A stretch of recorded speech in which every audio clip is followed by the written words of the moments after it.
ನಾನು ಫೇಲ್ ಆಗಿದ್ದೀನಿ ಅಂತ ಮನೇಲಿ ಗೊತ್ತಾದರೆ ತುಂಬ ಕಷ್ಟ ಆಗುತ್ತೆ. ನಾನು ಪಾಸಾಗಿ ಒಳ್ಳೆ ಕೆಲಸಕ್ಕೆ ಸೇರ್ಬೇಕನ್ನೋ ನನ್ನ ಅಪ್ಪನ ಕನಸೆಲ್ಲ ಹಾಳಾಗೋಯ್ತು. ಮೊದಲೇ ಚೆನ್ನಾಗಿ ಓದ್ಕೋಬೇಕಾಗಿತ್ತು. ಎಲ್ಲ ಮುಗ್ದೋಯ್ತು. ಇನ್ನು ನಾನು ಬದುಕಿದ್ರೆ ಅದಕ್ಕೆ ಅರ್ಥನೇ ಇರಲ್ಲ.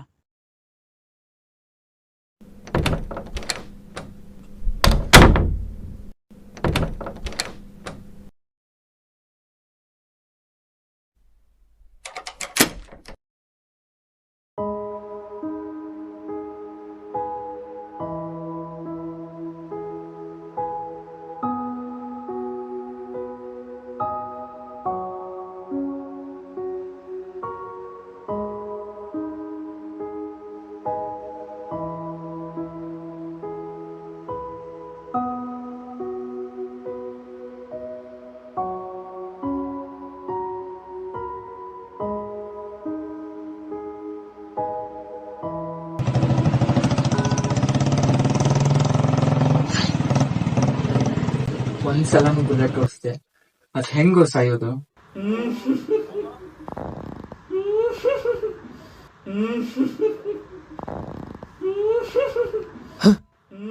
ಯಾರು ನೀನು?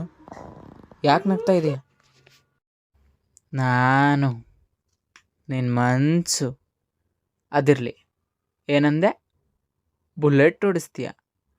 ಡುಗು ಡುಗು ಡುಗು ಡುಗು ಬುಲೆಟ್. ಅದೆಲ್ಲ ನಿನ್ನಂಥ ಹೇಳಿಕೆಯಲ್ಲಾಗೋ ಕೆಲಸ ದೇವ್ರಾಣೆಗೂ ಅಲ್ಲ. ನೀನು ಸಾಯ್ತಾ ಇದೆಯಾ? ಸಾಯಿ ಅಷ್ಟೆ, ಆದರೆ ಬೇಗ ಸಾಯಿ. ನೀನು ಸಾಯೋದನ್ನು ನಾನು ನೋಡಲೇಬೇಕು. ನಾನು ಸತ್ತರೆ ಯಾರಿಗೇನು, 1-4 ದಿನ ಅಳ್ತಾರಷ್ಟೇ. ನೀನು ಹೇಳ್ದಂಗೆ ನಾನು ಸಾಯೋದೇ ಸರಿ. ಅಯ್ಯೋ ಪಾಪ, ಒಂದು ಎಕ್ಸಾಮ್ ವಿಷಯಕ್ಕೆ ಸಾಯ್ತಿ ಅಂದರೆ ಅದನ್ನು ಎದುರಿಸೋ ಯೋಗ್ಯತೆ ಇಲ್ಲ ಅಂದಮೇಲೆ ನೀನು ಇವಾಗಲೇ ಸಾಯೋದು ಬೆಸ್ಟು. ಇಲ್ಲ ಮುಂದೆ ಒಂದಿನ ನಿಂಗೆ ಯಾವನಾದರೂ ಬೈದರೆ ಅಥವಾ ಕೆಲಸ ಕೊಟ್ಟಿರೋನೇ ಕೆಲಸದಿಂದ ತೆಗೆದಾಕ್ತಾರೆ, ಅವಾಗಲೂ ನೀನು ಇದ್ದೇ ಕೆಲಸ ಮಾಡ್ತೀಯ. ಅವಾಗ ಸಾಯೋ ಬದಲು ಇವಾಗಲೇ ಸತ್ತೋಗೋ. ನಿಮ್ಮ ಅಪ್ಪ ಅಮ್ಮ ನನ್ನ ಮಗ ಲೈಫಲ್ಲಿ ಏನೋ ಸಾಧನೆ ಮಾಡ್ತಾನೆ, ವಯಸ್ಸಾದ ಕಾಲಕ್ಕೆ ನಮಗೆ ನೆರವಾಗ್ತಾನೆ, ಮುಂದೆ ನಮಗೆ ಚೆನ್ನಾಗಿ ನೋಡ್ಕೊತಾನೆ ಅಂತ ಏನೇನೋ ಯೋಚನೆ ಮಾಡಿರ್ತಾರೆ. ಅವ್ರ ಬಗ್ಗೆ ನೀನೇನು ತಲೆ ಕೆಡಿಸ್ಕೋಬೇಡ. ಏನು ಹಿಂಗಂತ ಇದೆಯಾ? ನಾನು ಸತ್ತೋದ್ರೆ ನಮ್ಮ ಅಪ್ಪ ಅಮ್ಮನ ಚೆನ್ನಾಗಿ ನೋಡ್ಕೊಳ್ಳೋರು ಯಾರು? ನಮ್ಮ ಅಮ್ಮನ್ನ ಬುಲೆಟ್ ಹಿಂದ್ಗಡೆ ಕೂರಿಸ್ಕೊಂಡು ಊರು ಸುತ್ತೋರು ಯಾರು? ಅದೆಲ್ಲ ನಿನ್ನಂಥ ಹೇಳಿ ಕೈಲಾಗೋ ಕೆಲಸ ಅಲ್ಲ. ಓಯ್, ಯಾರಿಗೆ ಹೇಳ್ತಿದ್ಯಾ? ನನ್ನ ಕೈಲಾಗಲ್ವಾ? ಹೌದೋ, ನಿಂಗೆ ಹೇಳ್ತಿರೋದು. ನೀನು ಸಾಯ್ತಾ ಇದೆಯಾ? ಸಾಯ್ ಹೋಗೋ.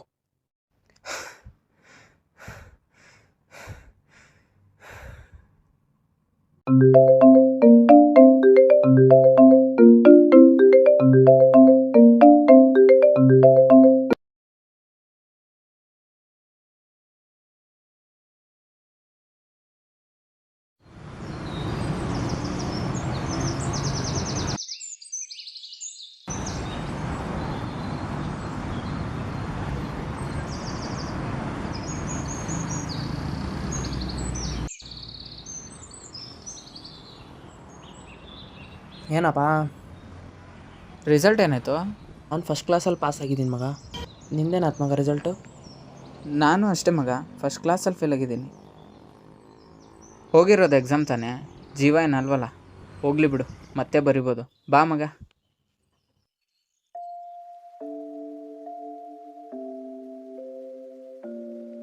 ಯಾವುದು ಸರಿ ಯಾವುದು ತಪ್ಪು ಎಲ್ಲನೂ ಟೈಮ್ ತಗೊಂಡು ಯೋಚನೆ ಮಾಡಿ ಮುಂದೆ ಆ ನಿರ್ಧಾರದಿಂದ ಆಗ್ಬೋದಾದ ಅನುಕೂಲ ಹಾಗೂ ಅನಾನುಕೂಲದ ಬಗ್ಗೆ ಒಂದು ಸ್ವಲ್ಪ ಟೈಮ್ ತಗೊಂಡು ಯೋಚನೆ ಮಾಡಿ ನೋಡಿದರೆ ಎಷ್ಟೋ ವಿಚಾರಗಳು ದೊಡ್ಡದೇ ಅಲ್ಲ.